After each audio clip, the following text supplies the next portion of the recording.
Permítanme que utilice este podio que fue hecho precisamente para esto, para que tuviéramos mayor comodidad de presentación en esta aula, en este Paraninfo universitario.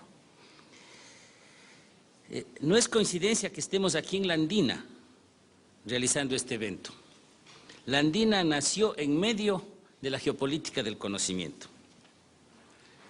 Y claro, aunque es difícil partir desde cero para cualquier institución, nuestra ventaja fue que pudimos partir de ahí e irle dando forma a esta institución nueva que ha permitido precisamente este debate, que ha propiciado este debate y que ahora se concreta en este seminario, aunque ha tenido desde luego muchísimos antecedentes en otras actividades que la universidad ha realizado. Nos hemos esmerado por hacer este evento. Habíamos conversado con Catherine Walsh y algún rato con otros colegas que están aquí presentes, como con Arturo Villavicencio y Walter Miñolo, de que era necesario reflexionar sobre el tema de la universidad y la geopolítica del conocimiento ahora, sobre todo en este Ecuador en que estamos, y por ello nosotros queremos traer aquí nuestra experiencia. Queremos recibir la experiencia de colegas que vienen de otros países y tratar de construir un espacio de debate sobre un tema que obviamente no tiene, felizmente, últimas palabras, solo tiene pues grandes cuestionamientos.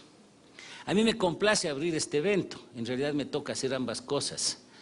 Al principio había pensado hacer una presentación más bien de formalidad, pero Catherine Walsh me ha insistido que debo decir algo más bien en términos de propuesta, y por eso me he atrevido a hacerlo. Esta es, claro, entonces, una reunión a la cual todos son bienvenidos y que es producto de nuestra reflexión y nuestro desafío. Lo hacemos en el marco del Doctorado de Estudios Culturales Latinoamericanos, porque ese ha sido el espacio académico donde la discusión sobre la geopolítica del conocimiento ha sido precisamente más fuerte y más rica. Agradezco a los ponentes que han venido, colegas que vienen de varios países, algunos con noticia de pocos días o semanas, al personal de nuestra universidad, que se ha esmerado enormemente en realizar este evento, a la Fundación Rosa Luxemburgo, que desde el primer momento aceptó el desafío de plantearlo.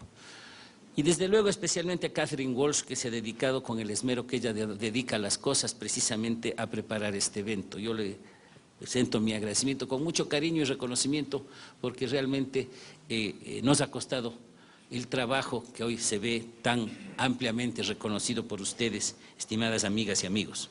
Y Arturo Villavicencio, que ha sido el gran promotor de los estudios sobre universidad en esta universidad y en el país.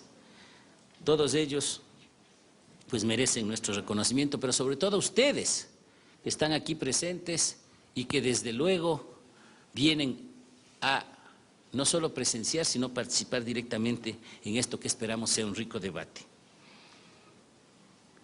Mi exposición no es todavía una ponencia, es bastante menos que eso.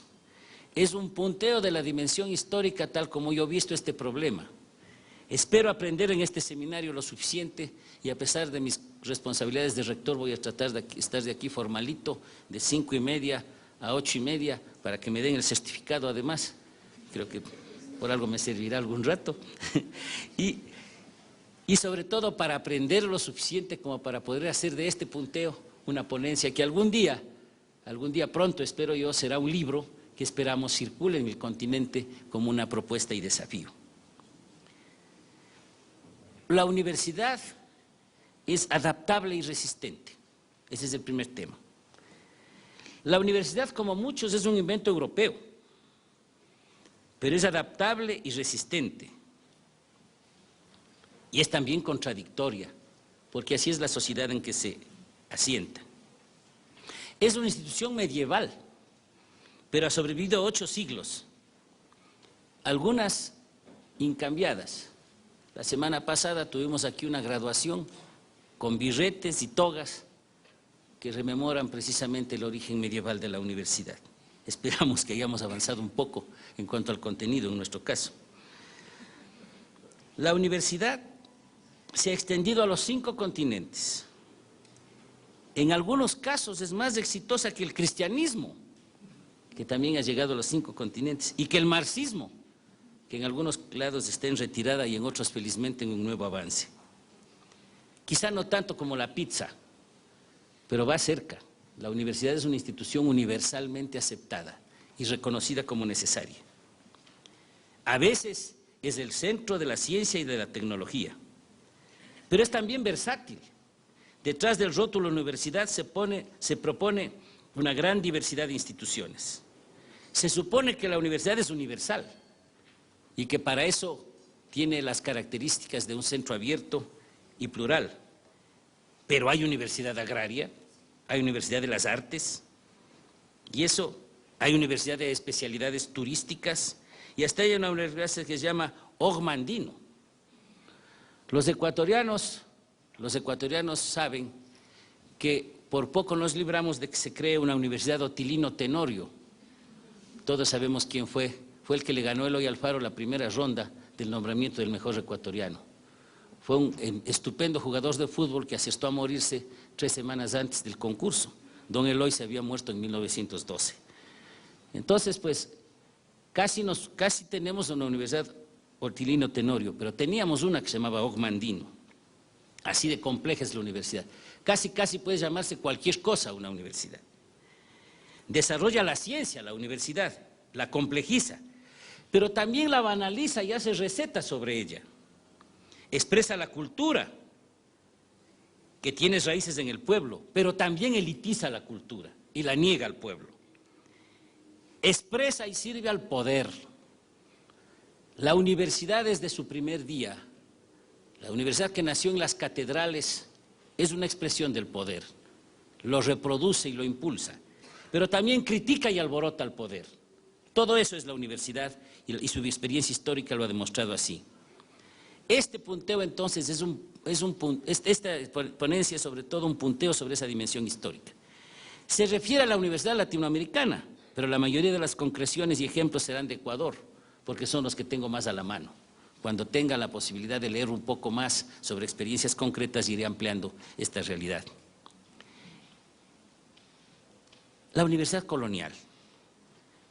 La universidad colonial fue eso, colonial. Pero por si acaso en esta capilla yo estoy hablando de lo colonial como entendemos los historiadores. Y esa es una advertencia. Para mí, ese hecho colonial ya pasó, aunque tenga profundas consecuencias hasta ahora. Se impuso en esa universidad el saber europeo dominante. Y en sí mismo la universidad no solo era un vehículo, sino un mecanismo directo de dominación, de una forma específica de construir ciencia y combatir las idolatrías, de hacer de esto una extensión del dominio europeo y de destruir el pasado indígena. Como siempre, la universidad reflejaba los desarrollos de la sociedad y sus contradicciones. En el seno de la universidad se da un conflicto entre el pensamiento peninsular y el pensamiento criollo. En un momento dado eso fue muy notable. En el seno de la universidad se da un conflicto por la negación entre blancos, que son los que tienen derecho a ingresar, y los indios y mestizos, y las castas no tienen ni siquiera el derecho de ingresar. Un indio llamado Chusig tuvo que llamarse Francisco Javier Eugenio de Santa Cruz y Espejo para que le dejen entrar en la universidad. Es una universidad en donde se expresan ricos y pobres, en donde van pobres, sí, pero solo cuando se han hecho curas, que es la única forma de entrar a la universidad de los pobres.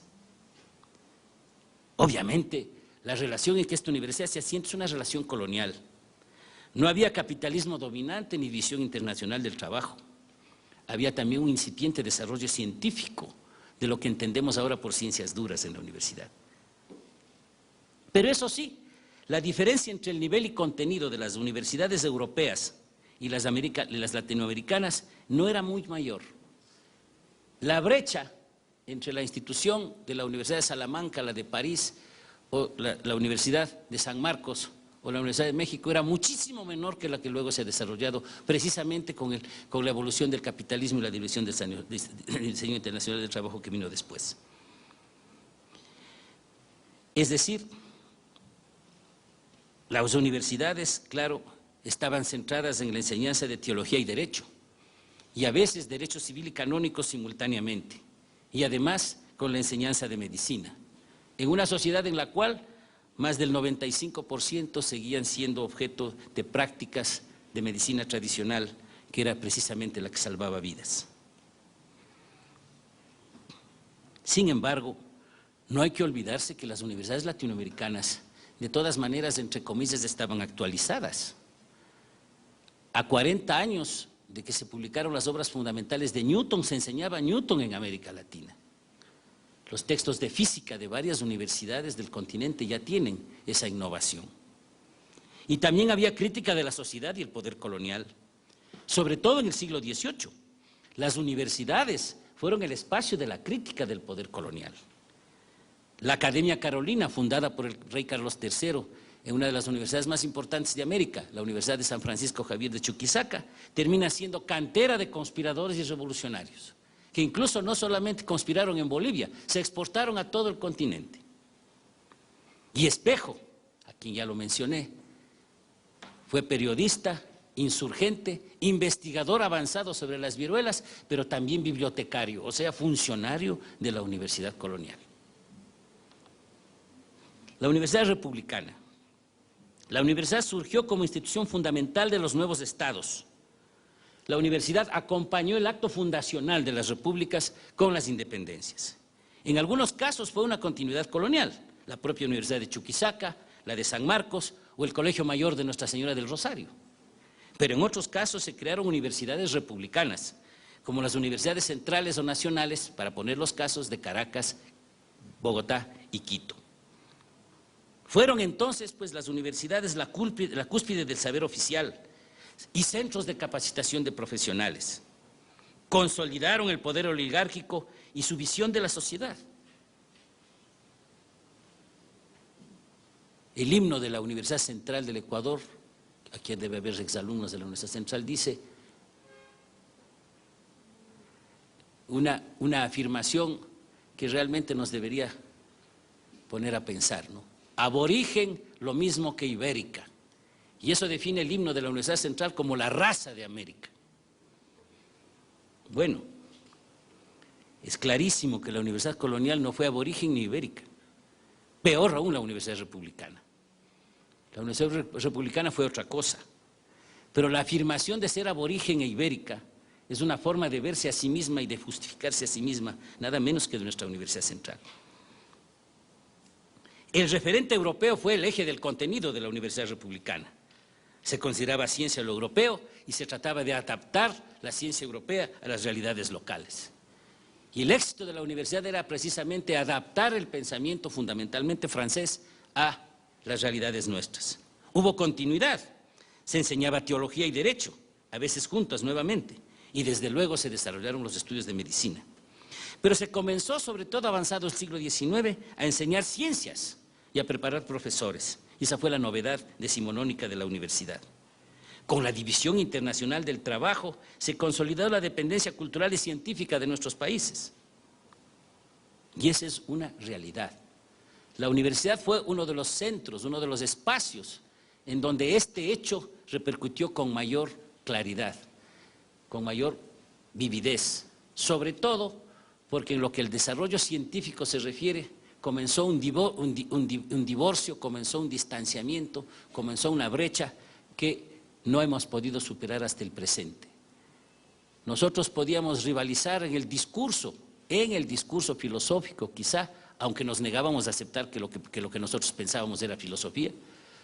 Podíamos tener alguna esperanza de discutir sobre derecho, pero no tenías ninguna posibilidad de llegar al desarrollo científico que comenzó en Europa y luego en Estados Unidos. Aunque buena parte de los avances tecnológicos de la época no surgieron ni siquiera en la Universidad Europea. Lo hicieron mecánicos, artesanos, personas que estaban frente a los problemas prácticos del manejo tecnológico. Esto es un tema muy importante. Esta universidad republicana ya no excluía formalmente a los ciudadanos. Y verán que digo ciudadanos, porque la primera exclusión era las mujeres.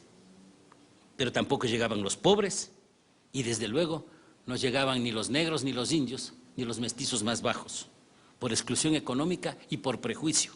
Ya no había que probar pureza de sangre para entrar a la universidad, pero para los efectos daba lo mismo. Solo algunos sectores medios llegaban a la universidad, algunos pocos sectores medios que fueron ampliándose con el tiempo. El título era una especie de título nobiliario, era un mecanismo de ascenso social. Había que anteponer el término doctor a cualquier persona a quien se estaba refiriendo en esa época. Incluso, yo estoy acostumbrado a las hojas volantes del siglo pasado, ¿no? Protestas, adhesiones, etcétera, y al final firmaban doctores, 2 puntos. Primero firmaban los doctores, y abajo, por ricos que fueran, señores, y firmaban. Y claro, las señoras firmaban otras hojas, normalmente hechas en las sacristías, pero no se juntaban con los hombres. La universidad era, por lo tanto, excluyente y desde luego profundamente sexista. Pero sobre todo en ciertas coyunturas la universidad fue también crítica del poder. Pensar en una universidad enteramente funcional a nuestros sistemas políticos es un error. En la universidad, en la mayor parte de nuestros países todavía en el siglo XIX no se logró triunfar con el laicismo, pero se luchó por el laicismo. Y se trató de independizar la ciencia y la universidad del clericalismo dominante. La universidad apuntalaba y justificaba los proyectos nacionales. Y esto es muy importante. No solo que en Colombia se llama así, Universidad Nacional, sino que en todos nuestros países se estableció la universidad para apuntalar proyectos nacionales. Y yo quisiera, en este punto, pedirles a ustedes la misericordia de ver al proyecto nacional en su complejidad y su riqueza. No con el simplismo que ahora vemos a veces criticando lo que es nacional como si fuera opuesto a otras visiones de la diversidad que hoy se plantean. Los proyectos nacionales en un momento dado fueron progresistas en América Latina.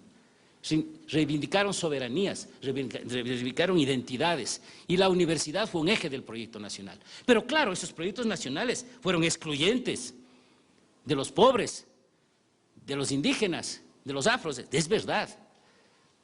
Pero esos proyectos nacionales fueron también instrumentos de identidad, de construcción de democracia, y eso es muy importante.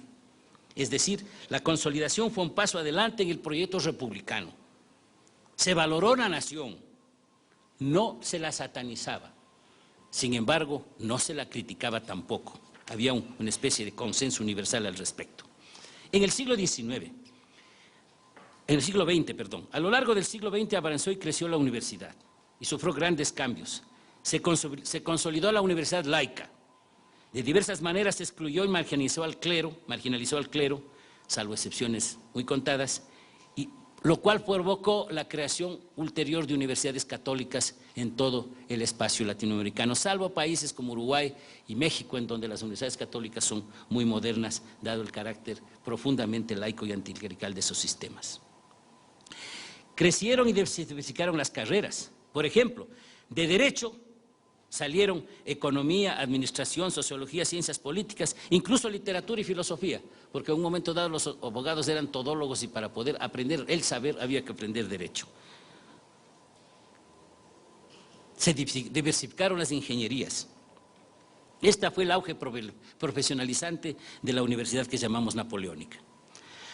Se organizaron por facultades y escuelas para la docencia, para la transmisión del conocimiento y no para la investigación. La investigación fue absolutamente excepcional en la universidad. Se amplió la brecha entre el desarrollo científico del primer mundo y el de América Latina. Pocos centros de formación técnica existían entonces y menos había investigación científica. Después del pronunciamiento de Córdoba en 1918, se democratizó la universidad por dentro en muchos países de América Latina, entre el año 18 y el año 30, años de crisis, años de profunda convulsión, de inicios del impacto fuerte del socialismo. Las universidades precisamente fueron impactadas por este proceso de democratización interna. Y en buena parte de las universidades latinoamericanas comenzó a ejercerse el cogobierno. Este fue un hecho muy importante. Y se generalizó también el papel crítico de la universidad, otra vez frente a las dictaduras. La defensa del sufragio fue uno de los ejes fundamentales de la universidad. Y no hay que olvidar que las luchas universitarias han contribuido a la profundización de los procesos democráticos de nuestros países. Se inició, por otra parte, la extensión universitaria. Es decir, había una conciencia social que quería retribuir a la sociedad como un servicio, no siempre entendido adecuadamente y algunas veces más bien retórico, pero existía. Pero aún así la universidad estructuralmente siguió siendo un centro del saber oficial, dependiente de los saberes del mundo capitalista, con más repeticiones que creaciones, a más tardar con adaptaciones. Creció la universidad y se amplió a los sectores medios, pero los pobres, sobre todo indígenas y afros, continuaron excluidos. Las mujeres tuvieron que abrirse paso a patada limpia dentro de las universidades. Hay toda una época de verdadera lucha heroica por la presencia femenina en la universidad. Me refiero a los alumnos. Hasta ahora en el Ecuador hay solo 3 rectoras universitarias de las 59 universidades, entre paréntesis. Pero no se debe despreciar porque la universidad fue espacio del desarrollo del pensamiento contrahegemónico también. En la universidad se desarrolló no solamente una crítica, sino que en algunos casos pensamiento contrahegemónico. El indigenismo, sobre todo en alguna de sus versiones más radicales, fue un discurso desde el sistema, sí, pero fue también una ruptura del sistema. Y esto es un elemento importante. Claro que ustedes van a decirme que no eran indígenas los que hacían indigenismo, obviamente no habían condiciones para eso, pero el indigenismo fue un elemento radical de ruptura del sistema y se desarrolló en la universidad, desde luego. Y por otra parte, el marxismo surgió en grupos de obreros, artesanos y periodistas, no surgió en la universidad, pero encontró espacio en la universidad y allí se desarrolló. El pensamiento contrainsurgente marxista del siglo XX tiene un alto componente de producción universitaria. Y eso permitió, en una forma u otra, en algunos espacios, la vinculación de la universidad con la organización social, lo cual es un elemento muy progresista del siglo XX.